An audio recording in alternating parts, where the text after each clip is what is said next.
ஓம் ஸ்ரீ பிரித்யங்கரா தேவியே போற்றி போற்றி. நல்லதே நினைப்போம், நல்லதே நடக்கும். சக்தி பிரித்யங்கரா குழந்தைகளுக்கு இந்த தாயின் ஆசீர்வாதம் என்றுமே முழுமையாக கிடைக்கட்டும். மோசமான ஒரு செய்தியை தான் கொண்டு வந்திருக்கின்றேன். என் தங்கமே, உன்னை முடக்க வேண்டும் என்று பல முயற்சிகளை செய்து இன்று இந்த தாயானவளின் கட்டுக்குள் சிலர் வந்திருக்கின்றார்கள். என் பிள்ளை, அப்படியே என்னுடைய கட்டுக்குள் வந்தவர்கள் யார் என்பதை தெரிந்து கொண்டால் நிச்சயமாக நீ மனமகிழ்ச்சி அடையத்தானே செய்வாய். அந்த மனமகிழ்ச்சியை உன்னிடத்தில் இருந்து காண்பதற்காக தான் இன்று உன்னுடைய தாயானவள் உன்னை காண வந்திருக்கின்றேன். என் தங்கமே, உன்னுடைய வாழ்க்கையில் உன்னை சுற்றி சூழ்ச்சிகள் பலவிதமாக நடந்தது. சிலர் உன்னை பார்த்து பொறாமை கொண்டார்கள், சிலர் உன் மீது கண் திருஷ்டியினை வைத்தார்கள். ஆனால் ஒரு சிலர் உன்னை முடக்கி அழிக்க வேண்டும் என்று நினைத்தார்கள். அவர்களுக்கு உன்னை கண்டாலே நீ இன்னமும் இருந்து கொண்டிருக்கிறாயே என்பது போன்ற ஒரு எண்ணம். இது போன்ற எண்ணங்களை கொண்டு உன்னை சுற்றி சுற்றி வந்ததோடு மட்டுமல்லாமல் நீ சிரித்தால் அவர்களும் நல்லவர்கள் போல சிரிப்பார்கள். நீ என்ன சொன்னாலும் அதை அவர்கள் ஒன்றும் தெரியாதது போல தலையாட்டி கேட்பார்கள். எல்லா விஷயங்களை தெரிந்து வைத்து கொண்டே உன்னிடத்தில் ஒன்றும் தெரியாதது போல நடித்து கொண்டிருந்தார்கள். இது போன்று உன் வாழ்க்கையில் உன்னை அழிக்க சூழ்ச்சிகளை செய்தவர்கள், என் தங்கமே, நீ சில நேரங்களில் உன் வாழ்க்கையில் என்ன நடக்கிறது என்று புரியாமல் தவித்து நின்று கொண்டிருப்பாய். நமக்கு யாரேனும் எதையும் செய்து விட்டார்களா, நம்மை அழிக்க நினைக்கின்றார்களா, நமக்கு செய்வினைகளை செய்து விட்டார்களா என்று எண்ணி நீ பயந்து கொண்டிருக்கிறாய். ஏனென்றால் வாழ்க்கையில் வருகின்ற பிரச்சனைகள் ஒவ்வொன்றும் அப்படி உன்னை புரட்டி எடுத்து ஒன்று போனால் அடுத்தது ஒன்று மீண்டு வர முடியாமல் நீ தவித்து நின்று கொண்டிருக்கின்றாய். பல நேரங்களில் யாரோ உன்னை முடக்கி போடுறது போல அடுத்த அடி கூட எடுத்து வைக்க முடியாமல் நீ தவித்து நின்று கொண்டிருக்கின்றாய் என் தங்கமே. ஆனால் அந்த நேரத்தில் எல்லாம் நீ இந்த தாயானவள் என்னை அழைத்து அதிலிருந்து விடுபட்டு சென்றிருக்கின்றாய். என் பிள்ளையே, இதையெல்லாம் உன் அம்மா நான் பார்த்து கொண்டிருந்தேன் அல்லவா? அப்படியானால் இதற்கு ஒரு முடிவினை நாம் கொடுத்துவிட வேண்டும் என்று நான் எண்ணிவிட்டேன். அதைதான் உன்னுடைய வாழ்க்கையில் நான் செயல்படுத்த தொடங்கினேன். அந்த நேரத்தில் தான் நான் புரிந்து கொண்டேன். இதற்கெல்லாம் காரணம் உனக்கு மிகவும் நெருக்கமானவர்கள், உன்னோடு இருக்கின்றவர்கள், உன்னோடு நல்லபடியாக பேசிக் கொண்டிருக்கின்றவர்கள் என்று. என் தங்கமே, நான் இந்த விஷயத்தை தெரிந்து கொண்ட நேரத்தில் முதலில் அவர்களை முடக்கி விடலாம் என்று நினைத்த பொழுதுதான் நான் புரிந்து கொண்டேன். அவர்கள் செய்த தவறை நாம் செய்ய வேண்டாம். எல்லோருக்கும் குடும்பம் என்ற ஒன்று இருக்கின்றது. அவர்கள் தனிப்பட்ட மனது என்ன சொல்கின்றதோ அதை செய்கின்றார்களே தவிர மற்றபடி அவர்களை சுற்றி இருப்பவர்கள் எல்லாம் அவர்களுக்கு வேண்டியவர்கள் எல்லாம் நன்றாக இருக்க வேண்டும் என்றுதான் அவர்கள் நினைக்கின்றார்கள் என்று. என் பிள்ளையே, என்னதான் இருந்தாலும் ஒருவரை நாம் பழிவாங்க வேண்டும் என்று நினைத்தாலும் அவர்களை சார்ந்து இருப்பவர்களின் வாழ்க்கையும் இதில் அடங்கி இருக்கிறது என்பதை நாம் நிச்சயமாக யோசிக்க வேண்டும். அவர்கள் நினைப்பது போல நாமும் யார் எக்கேட கெட்டு போனால் நமக்கென்ன என்று இருந்துவிடக் கூடாது அல்லவா? அதனால்தான் உன் தாயானவள் இதை பற்றி சற்று யோசிக்க வேண்டிய சூழ்நிலை வந்துவிட்டது. நான் யோசித்து தான் இந்த முடிவிற்கு வந்திருக்கின்றேன். என் தங்கமே, அவர்கள் செய்த சூழ்ச்சி, அவர்கள் உன்னை முடக்க நினைத்தது, இதற்கெல்லாம் அவர்களுக்கு தனிப்பட்ட முறையில் தண்டனை கிடைக்க வேண்டியது கட்டாயமாக்கப்பட்டிருக்கின்றது. இந்த தண்டனையை அவர்கள் அனுபவிக்க வேண்டி இருப்பதனால் இந்த தாயானவள் அவர்களை முதலில் என்னுடைய கட்டுக்குள் கொண்டு வந்து விட்டேன். அப்படியானால் இப்பொழுது அவர்கள் என்னுடைய கட்டுப்பாட்டிற்குள் வந்து விட்டார்கள். என்னுடைய கட்டுப்பாட்டிற்குள் வந்த பிறகு அவர்களின் மனநிலையில் நிச்சயமாக மாற்றங்கள் வந்துவிடும். அவர்கள் செய்தது எல்லாம் எத்தனை பெரிய தவறு என்பதை அவர்கள் புரிந்து கொள்ள தொடங்கிவிட்டார்கள். இனிமேல் உன் பக்கமே திரும்பி பார்க்க கூடாது என்பதையும் அவர்கள் புரிந்து கொள்ள தொடங்கிவிட்டார்கள். என் தங்கமே, நீ நினைப்பது போல் அல்ல. பல மாற்றங்கள் அவர்களுக்குள் ஏற்பட்டு இருக்கிறது. ஆனால் ஒன்று மட்டும் நிஜம், அவர்கள் உன்னுடைய வாழ்க்கையை அழிக்க நினைத்ததை நினைத்து இப்பொழுது சந்தோஷப்படுகின்றார்கள். ஏன் தெரியுமா? அப்படி நினைத்ததால் தானே இன்று இந்த தாயானவளினுடைய கைகளால் நம் வாழ்க்கையில் நமக்கு திருந்துவதற்கான வாய்ப்பு கிடைத்திருக்கிறது என்று அவர்கள் சந்தோஷப்படுகிறார்கள். ஆனாலும் இந்த அம்மா அவர்களுக்கு எல்லாவற்றையும் புரிய வைத்து விட்டேன். இனி ஒருபொழுதும் உன்னுடைய வாழ்க்கையில் அவர்களினுடைய தலையீடு நிச்சயமாக இருக்காது. அவர்கள் செய்த சூழ்ச்சி அவர்களுக்கே திரும்ப சென்றிருக்கும் பொழுது நிச்சயமாக இனி இது போன்ற ஒரு காரியத்தை செய்வதற்கு மனம் யாருக்கும் வந்துவிடாது. இந்த தாயானவளினுடைய அன்பினை பெற்ற குழந்தைகள் அல்லவா நீ உன்னை முடக்க நினைப்பதும் என்னை முடக்க நினைப்பதற்கு சமம் அல்லவா? அப்படி செய்ய வேண்டும் என்று நினைத்துவிட்டு அவர்கள் எப்படி அமைதியாக இருக்க முடியும்? அவர்களுக்கான பிரச்சனைகளை அவர்கள் அனுபவிக்க வேண்டிய கட்டாயம் அல்லவா? என் தங்கமே, இன்று அவர்கள் தான் நினைத்ததை சாதித்து விட்டது போல ஒரு உணர்வினை கொண்டு வந்தார்கள். அந்த உணர்வை அவர்களுக்குள் இருந்து எடுத்து அவர்கள் செய்தது எத்தனை பெரிய தவறு என்பதனை அவர்களுக்கு நான் உணர்த்தி விட்டேன். என்னதான் இந்த தாயானவள் அவர்களுக்கு அறிவுரை வழங்கினாலும் நான் அவர்களுக்கு ஆசிகளை ஒருபொழுதும் வழங்கவில்லை. அவர்களின் வாழ்க்கை அவர்களின் பொறுப்பு. அவர்கள் செய்த பாவத்திற்கு பலனும் அவர்களுக்கு நிச்சயமாக கிடைக்கும். என் பிள்ளையாக அவர்கள் திருந்தி விட்டார்கள் என்றால் இனி வாழ்க்கையில் அவர்களுக்கு நல்லது நடக்கும். மீண்டும் மீண்டும் அதே தவறை தான் செய்வார்கள் என்றால் இந்த வாழ்க்கையே அவர்களை அழித்துவிடும் என்பதில் எந்த ஒரு மாற்று கருத்தும் கிடையாது. வாழ வேண்டும் என்ற எண்ணம் மட்டும் இருந்து விட்டால் போதாது. இந்த வாழ்க்கையை வாழ்வதற்கான தகுதி நம்மிடத்தில் இருக்கின்றதா என்பதையும் புரிந்து கொள்ள வேண்டும். அதையெல்லாம் உனக்கு நிச்சயமாக இருக்கின்றதா என்பதை புரிந்து கொள்ள வேண்டும். என் தங்கமே, இவர்களினுடைய மனதில் இருக்கின்ற எண்ணங்களை எல்லாம் நீ நிச்சயமாக ஒரு பொருட்டாகவே நினைக்காதே. அடுத்தவர்களுக்கு கெடுதல் நினைப்பது, அடுத்தவர்கள் வாழ்க்கையை முடக்க நினைப்பதும் ஒரு தொழிலா? இது போன்ற வேலையை செய்வதற்கு பதிலாக அவர்கள் வாழாமலே இருந்து விடலாம் என்றுதான் உன் அம்மா எனக்கு கோபம் வருகின்றது. என் தங்கமே, இருந்தாலும் இவர்களை சார்ந்தவர்கள் எந்த கஷ்டமும் படக்கூடாது. இவர்கள் செய்த தவறுக்கு இவர்களின் சந்ததிகள் என்ன செய்வார்கள்? ஆனாலும் இவர்கள் செய்த பாவம் அவர்களை துரத்துவதை யாராலும் நிறுத்த முடியாது. அந்த பாவத்தை நாம் தூக்கி சுமக்க வேண்டாம் என்றுதான் அம்மா சொல்கின்றேன். என் தங்கமே, நீயும் அவர்களுக்கு ஒரு விஷயத்தை செய்யும் பொழுது அது அவர்கள் குடும்பத்தை பாதிக்கிறது என்றால் அந்த பாவம் உன்னை வந்து சேர்ந்துவிடும் அல்லவா? என் தங்கமே, அவர்கள் மிகவும் நல்லவர்களாக இருக்கலாம் அல்லவா? அதனால் என் பிள்ளையே, நீ யாரையும் வஞ்சிக்காதே. யார் மனதையும் நோகடிக்கும்படி நீ பேசிவிடாதே. அவரவர்கள் செய்வதற்கான பலன்களை அவரவர்கள் அனுபவிப்பார்கள். அவரவர்கள் வாழ்க்கையில் என்ன நடக்கின்றதோ அதற்கு அவர்களே பொறுப்பெடுத்துக் கொள்வார்கள். உன் வாழ்க்கையில் உனக்கு அவர்கள் செய்ததற்கான பொறுப்பினை நான் எடுத்துக் கொள்கின்றேன். என் தங்கமே, அவர்களை திருதி நல்வழிப்படுத்த வேண்டியது என்னுடைய பொறுப்பு. என்னுடைய கட்டுக்குள் இன்று வந்து நின்று கண்ணீர் சிந்திக் கொண்டிருக்கின்றார்கள். அவர்கள் செய்த தவறை எண்ணி என்னிடத்தில் வருந்தி கொண்டிருக்கின்றார்கள். நம்மா, அவர்களை காப்பது நீ என்று தெரிந்திருந்தால் நான் நிச்சயமாக இது போன்ற தவறுகளை எல்லாம் செய்திருக்க மாட்டேன். தெய்வம் அவர்களுக்கு துணை நிற்கும் என்பதை அந்த நேரத்தில் நான் அறியவில்லை. இப்பொழுது எல்லா தவறையும் உணர்ந்து விட்டேன். இனி தெய்வத்தின் மீது எனக்கு நம்பிக்கை வந்துவிட்டது. தெய்வத்தின் மீதான பயமும் எனக்கு வந்துவிட்டது. அதனால் எந்த ஒரு தீங்கினையும் இனி ஒரு நாளும் செய்ய மாட்டேன் என்று அவர்கள் மனம் வருந்தி மன்னிப்பினை கேட்டு விட்டார்கள். என் தங்கமே, இனி ஒரு நாளும் நீ இதனை நினைத்து மனம் கலங்க வேண்டாம். இனி உன்னுடைய வாழ்க்கையில் எல்லாமே நீ நினைத்தது போல நடக்கும். இந்த எதிரிகள் இல்லாத, இந்த துரோகிகள் இல்லாத நிலையை உனக்கு வாழ்க்கையில் உருவாக்கி கொடுக்கும் நேரம் வந்துவிட்டது. சூழ்ச்சிகளை யார் செய்தாலும் இந்த தாயானவளின் கைகளால் அவர்களுக்கு தண்டனை நிச்சயம் என்பதை புரிந்து கொள்.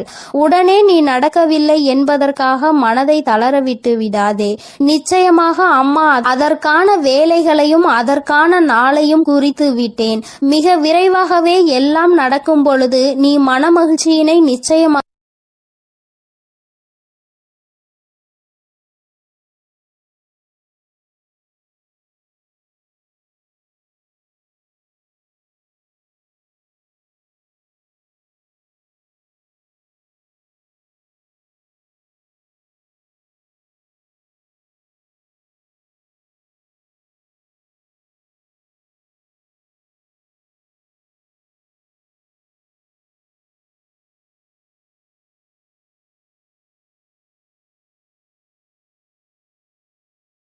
நான் சென்று கொண்டிருக்கிறேன் என்பதையும் நீ மறந்து விடாதே. என் செல்ல குழந்தையே, இன்று உன்னுடைய தாயானவள் உன்னிடத்தில் ஒரு விஷயத்தை பேசுவதற்காக நீண்ட நேரமாக காத்து கொண்டிருக்கிறேன். என் தங்கமே, உன்னுடைய வாழ்க்கையை அழிக்க நினைத்த துரோகிகளினுடைய நிலைமை இப்பொழுது என்னவாக இருக்கிறது என்பதை தெரிந்து கொள்ள வேண்டிய கட்டாயம் உனக்கு வந்திருக்கிறது.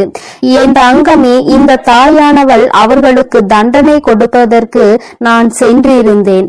ஆனால் உன்னுடைய குலதெய்வம் அந்த துரோகிகளுக்கு மிகப்பெரிய தண்டனையை கொடுத்து விட்டார்கள். என் தங்கமே, அது என்னவென்று நீ தெரிந்து கொள்ள வேண்டிய கட்டாயம் இப்பொழுது உனக்கு ஏற்பட்டிருக்கிறது. அதற்கு காரணம் என்ன தெரியுமா? என் பிள்ளை, உன்னுடைய வாழ்க்கையில் தெய்வங்கள் எதுவும் செய்யவில்லை, தெய்வத்தை வணங்குவதில் எந்த பலனும் இல்லை என்று நீ சொல்கிறாய் அல்லவா? நீ அதிலிருந்து தெளிவு பெற வேண்டும் அல்லவா? நீ உன் வாழ்க்கையில் தெய்வத்தை எந்த இடத்தில் வைத்திருக்கிறாய், தெய்வம் உன்னை எந்த இடத்தில் வைத்து உனக்கு நல்லது செய்து கொண்டிருக்கிறார்கள் என்பதை நீ புரிந்து கொள்ள வேண்டும் என்பதற்காக தான் அம்மா இப்பொழுது உன்னிடத்தில் பேசிக் கொண்டிருக்கிறேன். என் தங்கமே, கண்களை மூடிக்கொண்டு சுற்றி இருப்பவை எல்லாம் இருட்டி போய்விட்டது என்று ஒரு நாளும் சொல்லக்கூடாது. நன்றாக கண்களை திறந்து பார்த்து சுற்றி என்ன நடக்கிறது என்பதை நீ பார்க்க வேண்டும்.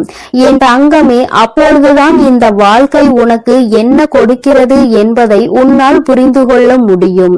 என் தங்கமே, இவை எல்லாவற்றையும் முதலில் தெரிந்து கொள்வதற்கு முன்பாக அம்மா சொல்கின்ற ஒரு விஷயம் நீ புரிந்து கொள்.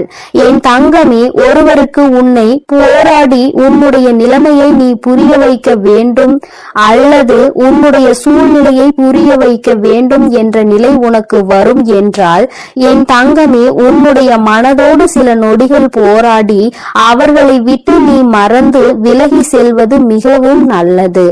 அம்மா சொல்கின்ற விஷயம் உனக்கு புரிகின்றதா? நான் உனக்கு இன்னமும் தெளிவாக சொல்ல வேண்டும் என்றால், என் தங்கமே, ஒருவரை நீ உயிராக நினைத்திருக்கிறாய். ஆனால் அவர்கள் உன் மீது தேவையில்லாமல் சந்தேகம் கொள்கிறார்கள் என்றால், என் தங்கமே, அதை பல முறை நீ புரிய வைக்க முயற்சி செய்தும் பலனளிக்கவில்லை என்றால், அந்த நேரத்தில் நீ சொல்ல வேண்டிய விஷயம் உண்மையான அன்பு என்றால் நிச்சயமாக நீ சொல்கின்ற விஷயம் புரிந்துவிடும். என் தங்கமே, அப்படி அந்த விஷயம் நீ எத்தனை முறை மன்றாடினாலும் எத்தனை போராட்டங்களை நடத்தினாலும் அவர்களுக்கு அது புரிவது இல்லை.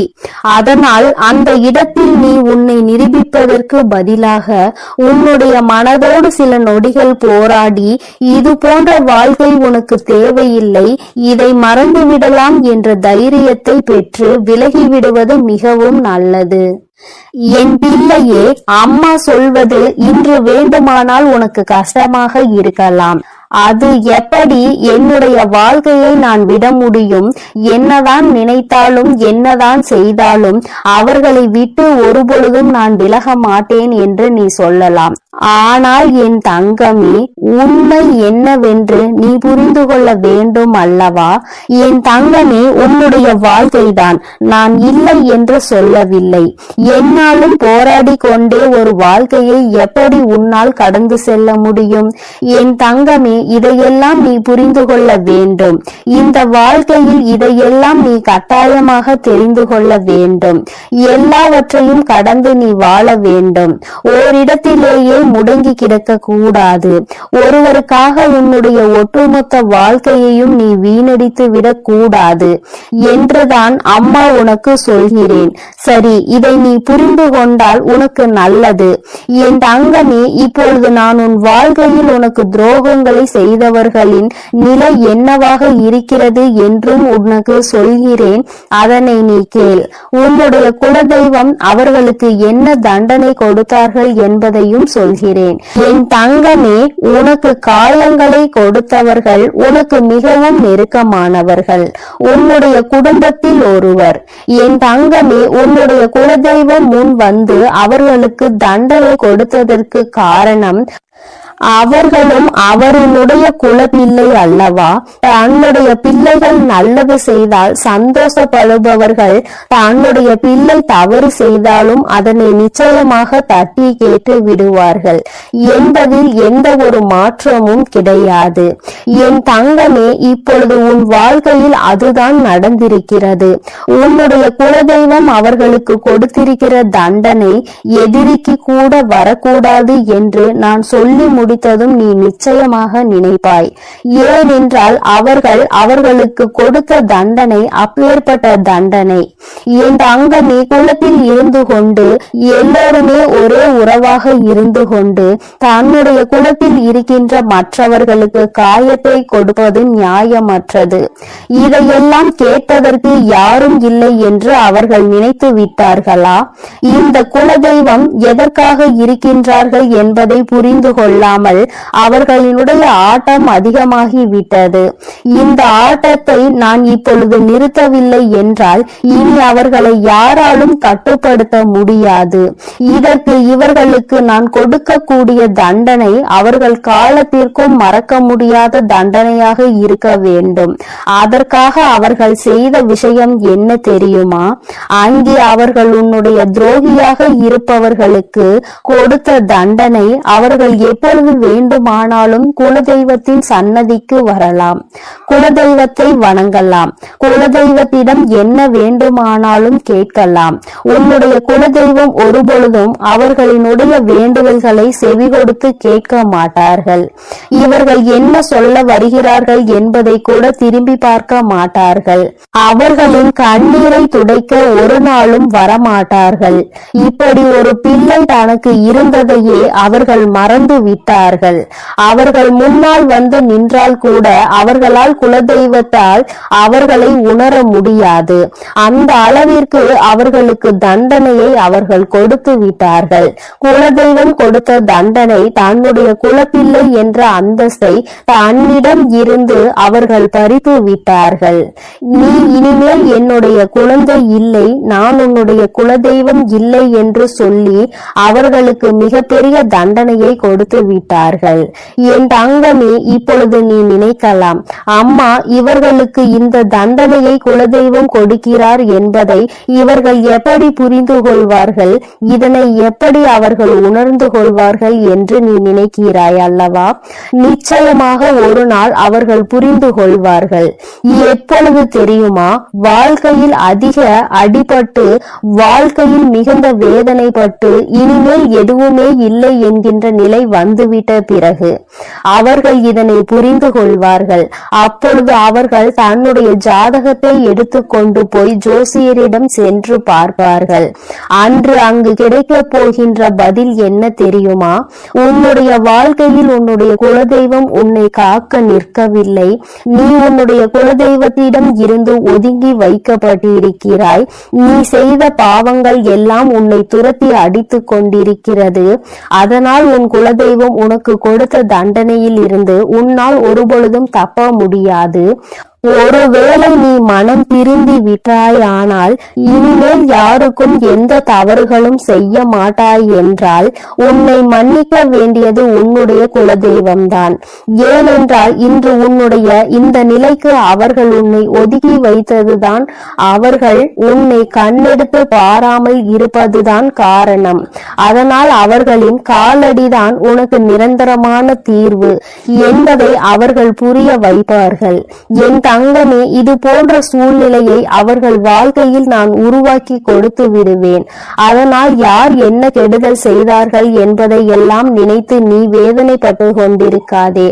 துரோகங்கள் செய்பவர்களும் மற்றவர்கள் வாழ்க்கையை கெடுப்பவர்களும் நல்லபடியாக வாழ்ந்து கொண்டிருக்கிறார்கள் என்று நீ ஒருபொழுதும் நினைத்து கொண்டிருக்காதே. என் தங்கமே, உன்னுடைய எண்ணங்கள் போல இந்த வாழ்க்கையில் நிச்சயமாக பல நல்ல விஷயங்களை இந்த தாயானவள் சொன்னால் நான் உனக்கு நடத்தி காட்டுவேன். இன்று உன்னுடைய துரோகியின் நிலை என்னவென்பதை நீ புரிந்து கொண்டாய் அல்லவா? நான் உனக்கு சொல்வதும் இதைத்தான். துரோகிகள் செய்தது போல அவருடைய வாழ்க்கையில் யாருக்கும் எந்த ஒரு துரோகத்தையும் நீ செய்துவிடக் கூடாது. அதில் எப்பொழுதுமே நீ அதிக கவனத்தோடு இருக்க வேண்டும். இந்த வாழ்க்கையில் உனக்கு எதுவெல்லாம் கிடைக்க வேண்டும் என்று இருக்கின்றதோ அதையெல்லாம் நீ சந்தோஷமாக பெற்றுக்கொள்ள வேண்டும். எந்த ஒரு சூழ்நிலையிலும் குலதெய்வத்தின் சாபத்திற்கும் குலதெய்வத்தினுடைய வேதனைக்கு மட்டும் நீ ஆளாகி நின்றுவிடக் கூடாது. இது ஒன்றே போதும் உன்னை நல்ல நிலைக்கு கொண்டு வருவதற்கு. என் அன்பு பிள்ளையே, இந்த தாயானவளினுடைய ஆசீர்வாதங்கள் உனக்கு எப்பொழுதும் முழுமையாக இருக்கும். அதனால் நீ எதற்காகவும் கலங்காதே, எதை நினைத்தும் வருந்தாதே. நீ நல்லதையே நினைத்தால் உன் வாழ்வில் எப்பொழுதும் உனக்கு நல்லது மட்டுமே நடக்கும். என் அன்பு குழந்தையே, உன் வாழ்க்கையில் நினைத்து பார்க்காத அளவிற்கு உன்னை ஏமாற்றிய உறவு இப்பொழுது என்ன நிலையில் இருக்கிறது என்பதை தாயானவள் உனக்கு தெரியப்படுத்த போகிறேன். இதற்கான காரணம் என்னவென்று தெரியுமா? என்னை ஏமாற்றியவர்களை நீங்கள் சந்தோஷமாக வாழ வைத்து விட்டீர்கள் தாயே. கஷ்டம் என்று தெரிந்தும் அனைத்து கஷ்டங்களையும் நான் அனுபவித்துக் கொண்டிருக்கின்றேன். என் வாழ்க்கையில் எனக்கு மட்டும் கஷ்டத்தை கொடுத்து விட்டீர்கள். நான் நல்ல பாதையில் தான் சென்றேன், நான் நல்லதை தான் செய்தேன். ஆனாலும் உங்களை நம்பிய பிறகும் இப்பேற்பட்ட ஏமாற்றம் என் வாழ்வில் நடந்து விட்டதே. ஆனாலும் என்னை ஏமாற்றிய உறவுகள் இன்னும் சந்தோஷமாக வாழ்ந்து கொண்டுதான் இருக்கிறார்கள் தாயே. நீங்கள் அவர்களை நன்றாக தான் வாழ வைத்து கொண்டிருக்கிறீர்கள் தாயே என்று என் குழந்தை என்னிடம் கோபம் கொண்டது. என் அன்பு குழந்தையே, அன்று அந்த கோபம்தான் இன்று உன் அன்னை உன்னை ஏமாற்றிய உறவிற்கு இந்த தண்டனையை அளித்து விட்டேன். ஆனால் நீ அதை கனவில் கூட நினைத்து பார்க்காத அளவிற்கு என்னுடைய லீலைகள் உன்னை ஏமாற்றிய உறவிற்கு நடந்தது. என்னவென்று சொல்கிறேன், பொறுமையோடு கேள் தங்கமே. என் அன்பு குழந்தையே, உன் வாழ்க்கையில் உன்னை ஏமாற்றி எப்படி உன்னை மரண வழியில் துடிக்க வைத்தார்களோ அதைவிட மிகப்பெரிய மரண வழியில் அங்கு இப்பொழுது அவர்கள் துடித்துக் கொண்டிருக்கிறார்கள். இது எப்படி சாத்தியமானது தாயே என்று நீ என்னிடம் கேட்கலாம். என் அன்பு குழந்தையே, கர்ம வினை என்பது நிச்சயமாக எவரையும் விட்டு விடாது. அது நல்ல விஷயமாக இருந்தாலும் தேடி கொண்டு போய் கொடுக்கும், கெட்ட விஷயமாக இருந்தாலும் எப்பேற்பட்ட விஷயத்தை செய்தார்களோ அதைவிட பல மடங்கு கர்ம வினைகளை அவர்களுக்கு அவர்களின் வாழ்க்கையில் வந்தே கொடுத்துவிடும். ஆனால் உன்னை ஏமாற்றியது ஒரு பாகம்தான். சில நபரின் பேச்சை கேட்டு உன் உறவு உன்னை அலட்சியப்படுத்தியும் தேவையற்ற செயல்களை செய்கிறாய் என்று தேவையற்ற விஷயங்களை பேசி உன் எப்பேற்பட்ட நல்ல உள்ளத்தை கண்ணாடி உடைப்பது போல் உடைத்தார்கள் அல்லவா? இப்பொழுது உன் உறவின் மனதையும் ஒருவர் பல கண்ணாடிகளை உடைப்பது போல் உடைத்து விட்டார். அதனால் இப்போதுதான் உன் உறவிற்கு புரிகிறது, நாம் ஒருவரை அன்று அப்படித்தானே ஏமாற்றினோம் என்று. அன்று அவர்களுக்கு எப்படி வலித்திருக்குமோ அந்த பாவத்தில் தான் இப்பேற்பட்ட கஷ்டங்களை இப்பொழுது நான் அனுபவித்துக் கொண்டிருக்கிறேன் என்று. இப்படிப்பட்ட கஷ்டத்தை வாழ்வதை விட நாம் மரணம் மேல் என்று அப்பேற்பட்ட பரிதாப நிலையில் உன் உறவு இப்பொழுது அழுது கொண்டிருக்கிறது உன்னை நினைத்து. ஏனென்றால் உன்னை அப்படியே ஏமாற்றினார்களே, அதைவிட பல மடங்கு தண்டனையை இப்பொழுது அவர்கள் வாழ்வில் அனுபவித்துக் கொண்டிருக்கிறார்கள். இது என் அன்பு குழந்தைக்கு தெரியாமல் என் வாழ்க்கையில் நான் நல்லது நினைத்ததற்கு எனக்கு நீங்கள் தண்டனை கொடுத்து விட்டீர்கள் தாயே. ஆனால் என்னை ஏமாற்றியவர்கள் அங்கு ஆட்டமும் பாட்டமும் கொண்டாட்டமும் குதூகலமும் சந்தோஷமாகவும் இருக்கிறார்களே. நீதிக்கு கிடைத்த பரிசு இதுதானா? என் உண்மைக்கு கிடைத்த பரிசு இதுதானா தாயே? நீங்கள் இருக்கிறீர்களா இல்லையா என்று என் அன்பு குழந்தை என்னிடம் கோபித்துக் கொள்கிறது. என் அன்பு குழந்தையே, உன் தாயானவள் எப்பொழுதும் உன்னோடுதான் இருக்கின்றேன். இத்தனை காலமும் உன்னை பொறுமையாக இரு என்று சொல்லியதன் காரணம், உன்னை ஏமாற்றியவர்களுக்கு கால அவகாசம் கொடுத்திருந்தேன், அவர்களை திருத்திக் கொள்வதற்காக. ஆனால் அவர்களோ தவறை திருத்திக் கொள்ளாமல் திருப்பி திருப்பி தவறு செய்து கொண்டே இருக்கிறார்கள். எவருடைய பேச்சுக்களையும் மதிப்பதில்லை. எதை செய்ய வேண்டும் என்றாலும் யோசிக்காமல் தவறான முடிவுகளை எடுத்து இன்று உன் வாழ்க்கையை தொலைத்து விட்டார்கள். தாம் அனுபவித்த தண்டனைகளுக்கு இப்பொழுது மனம் திரும்பி இருக்கிறார். அந்த மனம் திருந்தும் தருணத்தில் இவர்களிடம் நாம் பேசலாமா, பேசக்கூடாதா? நாம் பேசினால் அவர்கள் நம்மிடம் பேசுவார்களா அல்லது பேச மாட்டார்களா என்று அதிலும் பாதி குழப்பத்தோடும் கண்ணீரோடும் இருக்கிறார்.